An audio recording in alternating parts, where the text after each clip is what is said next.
Yeah. Ready to roll? Nah, but let's do it anyway. Do you know what you're going to draw yet? No, actually, it's going to be a surprise to me as well. So Okay. it's going to be fun. Yep. Yeah, I was thinking that, seeing as I think we'll probably be talking about wrestling a bit, I was thinking that I might draw Bushwhackers, some of my favourite wrestlers from my childhood, New Zealand legends. Yeah, good friends of mine. So here we go. Yep. Do you know those guys? Yeah, I beat up Luke once. And there's nothing more fun than beating up a 60-year-old man.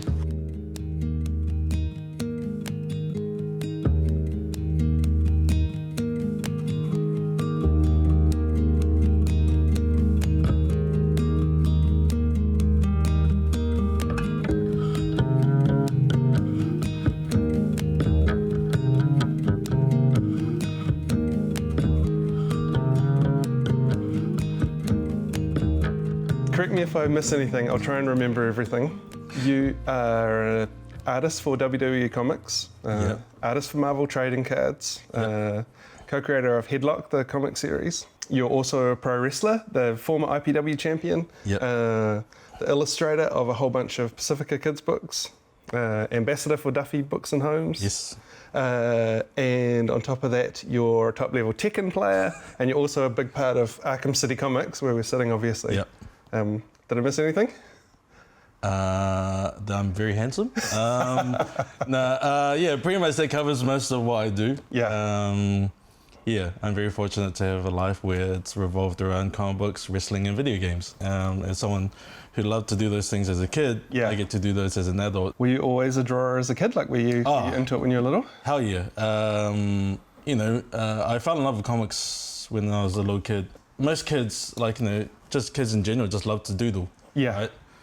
And then they slowly grow out of it. But finding comics at that age, it kind of fostered my love of drawing. Yeah. And so I just drew ever since I could really pick up a pencil and pen. Were your family and stuff supportive of you drawing when you were a kid? Were you encouraged? My mum used to take me to the comic book store. Yeah. She really helped foster that love of comic books. She never really kind of pressured me to be something. She allowed me the freedom to kind of discover what I loved and what I wanted to do. Yeah, because it's a bit of a different career path. I know for me, my family was a little bit they're always supportive, but didn't always quite get it. Like, how are you going to make some money off this? Yeah. Especially when you're Polynesian, it's a little bit different. There's other external factors, family commitments and whatnot. Can kind of derail a lot of careers. What kind of pencil do you use? HB? Yeah. Are you more soft pencil than? Usually HB. I like these Tombow Mono 100, Japanese pens. I don't know what it is about them. Whether it's real or not, somebody told me they're special, so they always feel special when I use them now. Yeah, it's the magic beans. Yeah, exactly. Yeah, I kind of prefer my pencils to be a little on the harder side, so I use a 2H. Yeah, right. Okay. HB or 2H. Lighter. I don't draw that hard. Is that a smudging thing, or is that just a? No, it's just my preference. I prefer to have more control over the line compared to the softer pencils. And when did wrestling come onto the thing for you? Have you got early memories of first time seeing WWF? Yeah, exactly. It was WWF back in the 80s. Yeah. Especially as a kid who loved comic books, right? Yeah. Superheroes. Yeah. We didn't have Marvel films back then, so pro wrestling was the closest thing to real life action, real life superheroes. It just lent itself to an impressionable young comic book fan. And there was a bit of sort of New Zealand Pacifica connection in that early wrestling too, right? Like Bushwhackers and King Haku. King Haku, you had Sivafi, you had Superfly Jimmy Snuka. Yep. Haku is definitely one of those ones that I loved as a kid, who would show up, beat people up, and then he would jump on the mic, he would speak Tongan. And even though he was Tongan, it was kind of cool to have, I guess, a brown person, someone like me on television who was unashamedly Polynesian. He was embracing who he was rather than, kind of hiding the fact that he was a Polynesian. Do you think there's a reason that Polynesian culture and wrestling connect so well? Like, there's a big history of that, right? You know, it started off with Peter Maivia, the High Chief Peter Maivia, which is also the Rock, Dwayne Johnson's grandfather. Yep. And he kind of was the, I guess, catalyst for Polynesians in professional wrestling. And one thing I love about professional wrestling, and it's very suited to Polynesians, is it's very physical. Yeah. But it's also very entertaining. We like to have a laugh, we like to entertain people, and so wrestling gives you the best of both worlds in terms of that physicality, but also the chance to entertain. What was it that made you get into it? Was there a moment that you were watching it and you thought, I could do that? Yeah, you know, you're always like, yeah, I wanna do that. That's what I wanna be. And so that was always in the back of my mind. And so when Impact Pro Wrestling here in Auckland had the tryout, I remember thinking, you know what, just give it a shot. Yeah. You know, this is an opportunity that, you know, that doesn't often come your way. And if you fail, then at least I gave it a shot, you know. And so that was pretty much 13 years ago. And I've been part of Impact Pro Wrestling ever since. Do you remember that your first match? Was your first match terrifying thing, or? No, so here's the thing. I remember my first match, my trainer sees me just sitting there, just chilled out, like I'm laid back, like just in the locker room. And he's like, aren't you excited? It's like, yeah, I'm excited. He goes, oh, you know, I thought you'd be like pumping and the pump and stuff, and then you'll be like all over the place. I'm, nah, I'm good. Like, you know, I know what I need to do, what I need to achieve and stuff. And he goes, okay. And he thought it was really weird that that's how I was. And I remember my first match with Vinny Dunn, and I was chill, even in the ring. I remember just going, you know what, this is what you need to do, just do it. And that kind of mindset has allowed me to kind of wrestle for as long as I have. And so my debut match was actually, like, I would say it was actually really good for a debut match, for the first ever match. People were backstage, were like, holy crap, that was so good. But again, it's because I had a clear mind. I wasn't overthinking things. My mind wasn't rapidly racing during the match. Right. And, oh, I've got to do this, I've got to do that, I've got to do this. It's like, no, okay, do that. Yeah, I think 99 people out of 100 would be freaking out in a situation like that. Yeah, and I remember I forgot one thing. There was one thing I forgot to do in that match. And my opponent had turned his back on me, and I was supposed to roll him up for like a quick kind of 2 count. What's that? Like that's what you're... Yeah, like I almost beat him. Right. But I remember he goes back towards me, and I remember thinking, oh crap, what do I do? I forgot what to do. So instead of just standing there going, oh, crap, I forgot what's next. Yeah. I was like, okay, I forgot what's next, just do something. So I grabbed him, put him to a suplex type thing, being meant for the pin. And if I didn't have a clear head, I probably would have stood there shell-shocked. But again, just being able to process that because I was very chill. Yeah. Zen in the moment, I was like, okay, just do something. Cover it, like, you know. Don't let people know that you've forgotten what's next. Just do something. Just keep rolling. Yeah. And that's the thing with professional wrestling is it's live performance. You don't get a second take.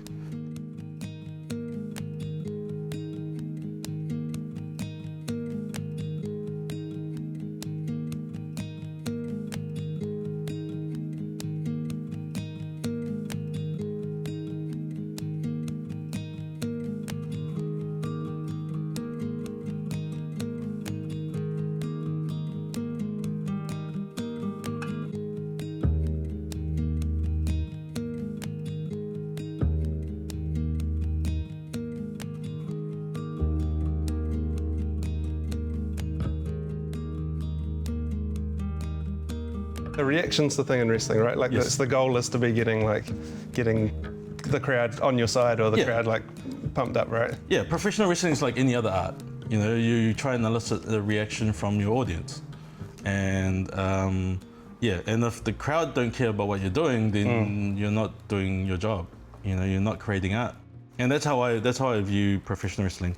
It's a performance art. You're telling stories in that ring. Yeah. You know, it's not just spandex and high flying moves. Yeah. It's about emotional connection. Yeah. And that's what makes it an art form. And I think some people kind of forget about that. You know, they try and think, oh, wrestling's like real fighting, real sport, and like there is elements of it, They can be. Yeah. But in the end, we're there to entertain. Seems like a good place to jump back into talking about comics. Your first kind of big break came in, was it 2010? You went to the Comic-Con for the first time? 2011. Yeah. 2010 was when I won the V Energy Drinks Pimp My Life competition. That whole experience itself totally changed the trajectory of my career, which was kind of crazy. How so? That was... So with the V money, I won $10,000. Right. And so with that $10,000, rather than spending it on coke and hookers, I decided to invest that into my career. So with that money, I did find my way in San Diego, and I had some portfolio pages, some sequentials I put together roughly for San Diego. Unfinished ones, to be honest, because I was lazy. But they were enough to get me noticed by an editor at DC Comics. So how does that work? You drop in Yep. work and they text you or something and say, come back and talk to us? Yeah, you drop in work, and then that night editors get together, go through all the portfolio submissions, and if there's anything that piques their interest, then they give those people a call back. And so the following day, you head out to the booth again, and then they have a list of who they want to see that day. And so I put my portfolio into there, and the following day I find myself being on that list, which is kind of crazy, because to have my name kind of up there in the DC Comics booth, and having an editor who saw something in my work that was worth enough to be called back, was almost the affirmation I needed at that point in my career to let me know I could do this. Right, you're in the hunt, kind of. Yeah, You're in the, okay, world. so my stuff is good enough, because I just never knew. I always thought I was fairly average. Yeah, because I wanted to ask you how you felt like your stuff sat in New Zealand. Like, I get a sense that you're, at that time, you would have felt like you sat slightly outside of the traditional New Zealand comics community or comic scene. Yeah, exactly. I still feel that way sometimes too, because I feel like as a Polynesian artist, I'm already on the outside. Right. Because New Zealand comics is pretty white. But then also the fact that a lot of my work is very commercial, very, I guess, mainstream comics, and a lot of New Zealand comics are very undergroundish. They have that kind of zine vibe to it. That's more the world that I came up through, that kind of alternative zine world comics. Yeah, alternative comics and stuff. And here I was, this brown kid doing like mainstream style comics, and so I felt like I was an outsider because of that as well, because my work didn't reflect the traditional kind of underground vibe that New Zealand comics generally has. But that didn't stop me. Was that something? Yeah, that kind of thing was just more like, well, that's cool, I don't need to be in your club because I'm just going to do me. Like, I'm going to let my work speak for itself. Yeah. And so that was also motivation to head overseas, just to see, again, test myself. Right. I guess that's not something that's gonna, there's no DC of New Zealand to crack here, so that was not, whether or not you're sort of accepted in New Zealand comics here is like irrelevant whether you're going to get a job with those big companies anyway as your goal, I suppose. Yeah, exactly. Like, so I remember when I was first coming out and I had a couple of interviews and I talked about the whole being on the outside, and I know ruffled a few feathers in the New Zealand comic scene. It's not that hard to do, really. People are comic artists are mostly pretty sensitive. Yeah. So I remember you talking about that at various points, but you saying that it's for a Polynesian artist you felt like it was a very white kind of world, I guess. There's like hardly any of us out there. There's some Hawaiians, which is like, that makes sense because Hawaii being part of America, they have become more access to that world and stuff. But like true full-on Polynesians, like that don't have that. Even like some of the diaspora, like me, like here, born and raised in New Zealand. Yeah. It's like, where do we go? Like, how do we make that dream happen? Yeah. It doesn't seem like there's any particular reason why it would. It seems like there would. I'm sure there's lots of Samoan, Tongan kids around New Zealand that can draw well, right? It's just, do you think that they just haven't been sort of... It hasn't been nurtured a lot of times, in our cultures, like, you know, drawing, being an artist isn't seen as a viable career option. And so a lot of like really talented artists that I've seen in high school and stuff fall to the wayside because life gets in the way. And so like part of my mission as a Samoan comic book artist is to be as visible as possible, to be as approachable as possible. Because there's plenty of other brown kids like me out there in the world who think about doing something like this, or even, not even just drawing, just like they have a different dream than the norm. And I like to kind of show them that regardless of how weird and different that dream is, it can be possible, you know? And that's what I love about being a Duffy Books and Homes role model, like especially visiting low decile schools, sharing my love of reading.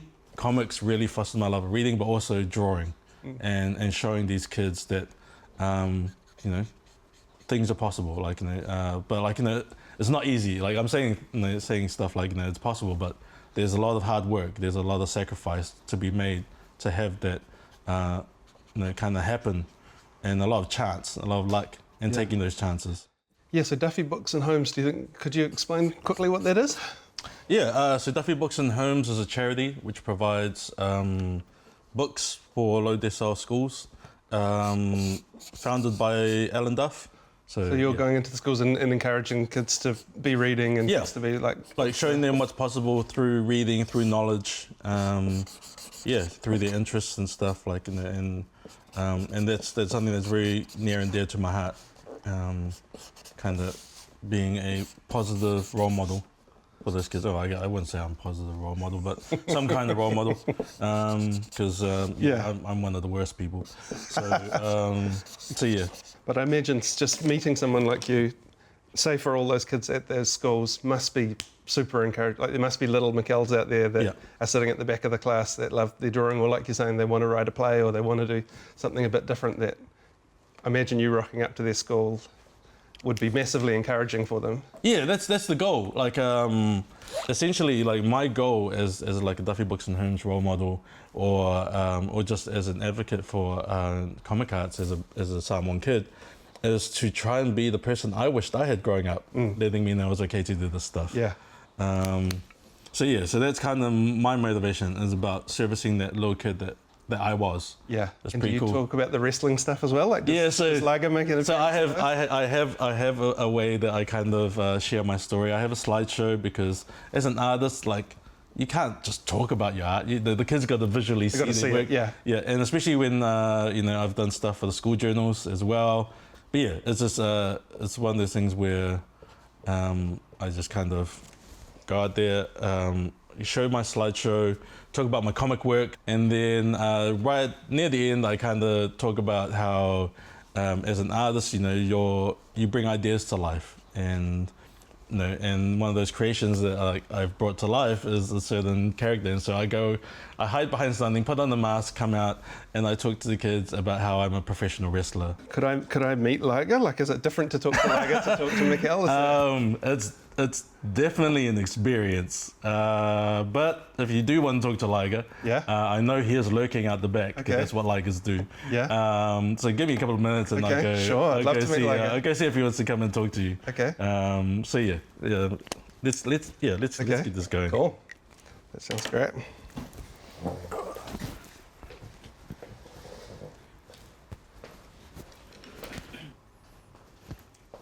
Liger.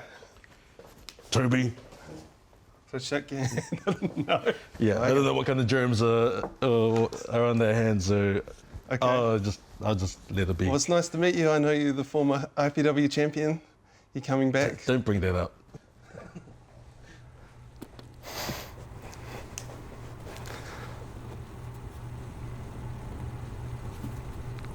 This is probably one of the worst interviews I've ever had as a professional wrestler. Yeah, I would rather tag out than actually keep on talking to you, because you're a waste of my time. So with that being said, I'm going to tag out.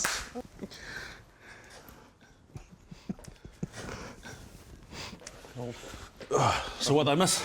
That's intense, man. Was it? I've been through something. Yeah, Liger can be a bit of a dick. Sorry about that.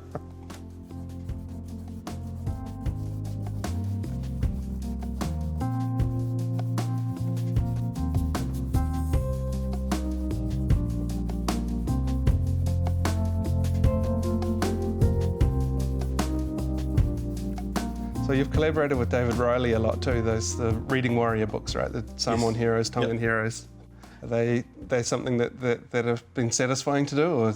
David Riley, the writer of that, kind of came up with those books because he's a teacher at Tangaroa College in Otara, and he found that for a lot of his Polynesian students, there weren't books about their own people, Niueans, Tongans, Samoans, Cook Islanders, and so he felt that he needed to show those positive stories about those kids' own people, so they can be inspired by them.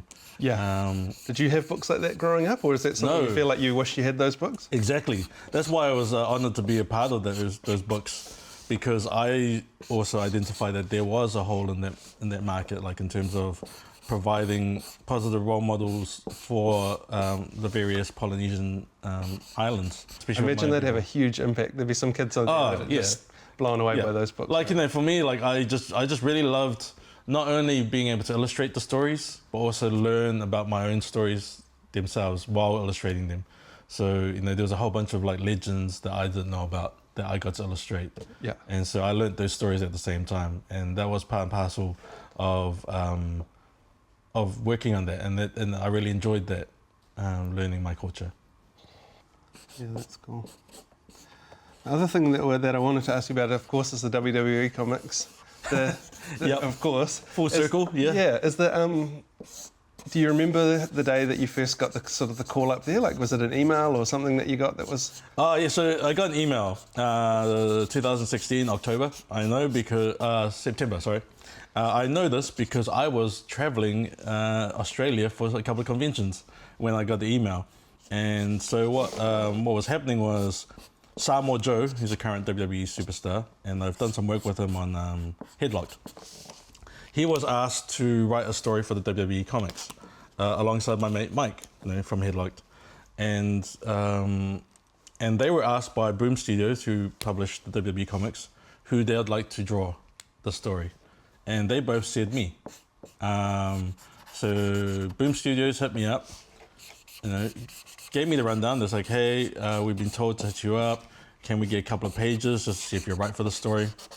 So while I'm traveling between Sydney and Brisbane and Sydney, I'm working on these 2 pages, doing conventions.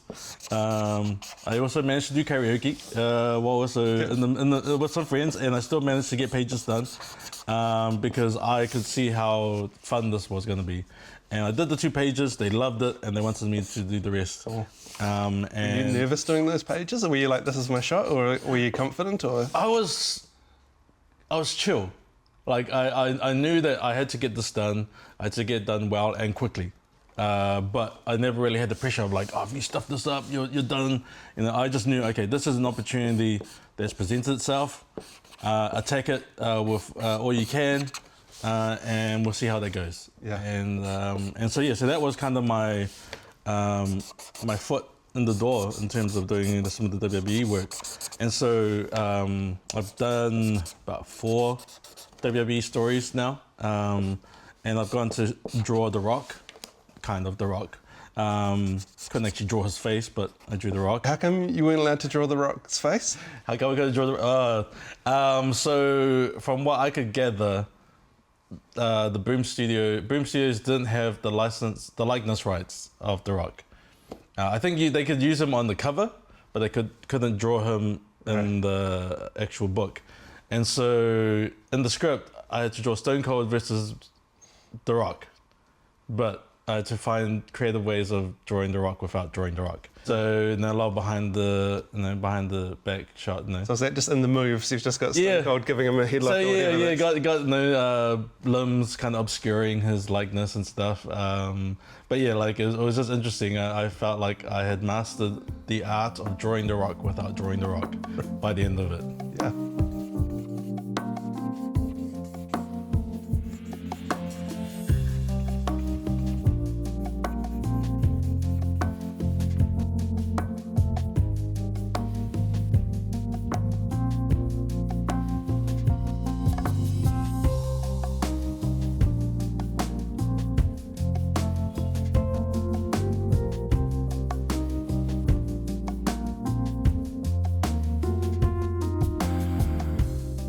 I remember you saying when I think maybe it was the second one you did that had the name Mulipola on the cover.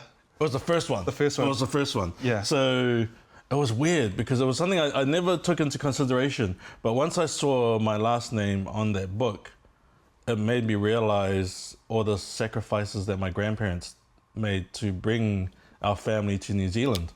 They've been in New Zealand since '67.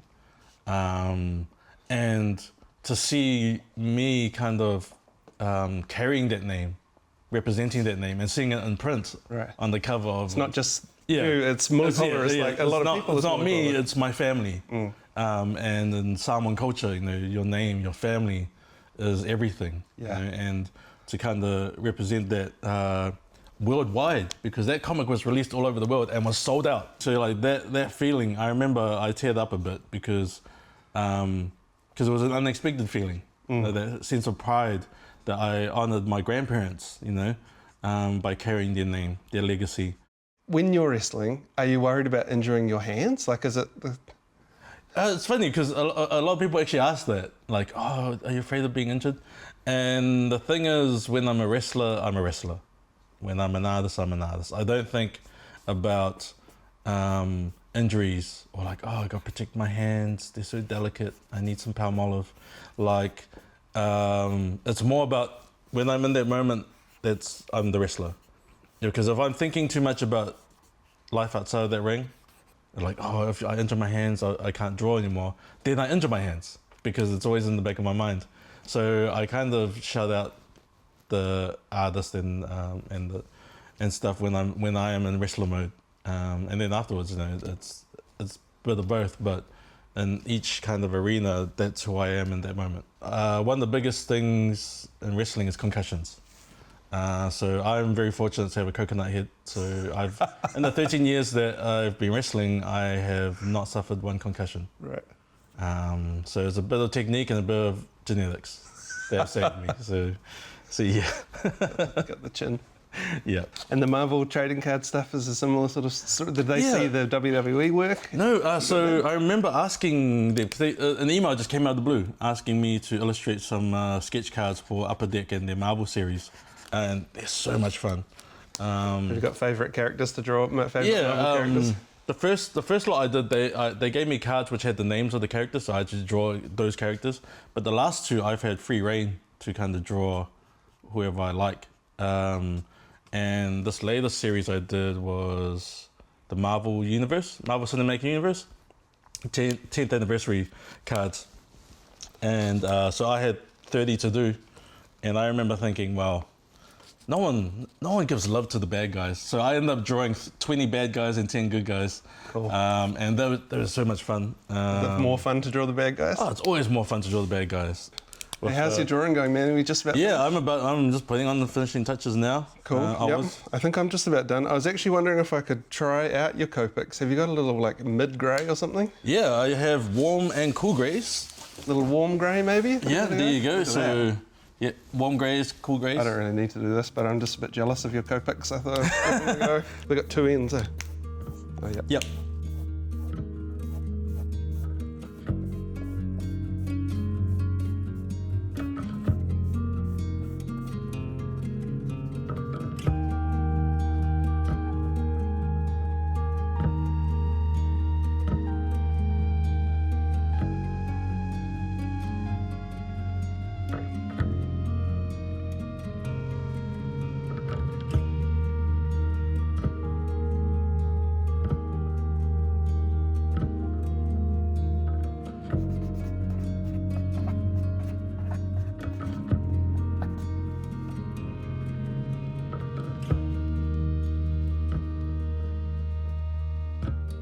All right, man, you're finished?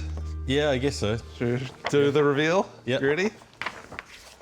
Ta-da! Oh, nice. That's King, right? Yeah, it's King. Yeah, from Tekken. Your Tekken character. That's my boy. Yeah. Yeah. Is there a King Liger sort of overlap a little bit? Is Liger sort of does some of King's moves a little bit? Yeah, there is. There is actually video on YouTube of me doing King's moves in real life. Yeah. So that's definitely one of my wrestling influences. I love the colour, man. It's nice being able to draw colour that quickly. Yeah, Copics, you see my range of Copics in there. And like, luckily I was in this mode because I just finished doing a whole set of trading cards but using Copics. Use the Copics for that. Well, Upper Deck. So I was like, oh yeah, cool. I'm in the mode to do some Copic work. In the groove, yeah. Yeah. Cool. Sweet. I don't think the bushwhackers probably want to see my picture of them. Nah, that's pretty choice though. Like you even got like the little tattoos they've got as well. Yeah, that's pretty spot on.